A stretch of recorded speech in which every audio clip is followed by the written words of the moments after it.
আরে আমি, তুমি এখানে বসে আছো কেন? তোমার কি অনেক শীত লাগতেছে? হ্যাঁ হ্যাঁ। আমি শুনলাম তোমার আম্মু বললো আজ থেকে 8 দিন যাবত তুমি গোসল করছো না। পিচাস কোথাকার, তোমার কম্বল থেকে গন্ধ আসতেছে। আপু বললো তোমার এই রুমে নাকি গন্ধে ঢুকতে পারছে না, আর পারফিউম দুটা শেষ হয়ে গেছে। আর তুমি কি গিদর কোথাকার? গিদার আমি নাকি তুমি? আচ্ছা যাই হোক ইয়ামিন, যেটা বলতে আসছিলাম, আমরা বাইরে পিজা খাইতে যাচ্ছি, তুমি যাবে? ওয়াদা বড় আছে সাম্বা। কিন্তু ইয়ামিন, গোসল না করলে তো আমাদের সাথে তুমি বাইরে যেতে পারবে না। না না না।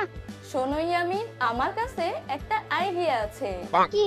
তুমি যদি আমার আইডিয়াটা শুনো তাহলে তুমি গোসল করতে পারবে, আর তোমার গোসল করতে কোনো শীত লাগবে না। হ্যাঁ হ্যাঁ, গুড আইডিয়া। আমি যদি আইডিয়াটা দেই তাহলে কি তুমি গোসল করবে?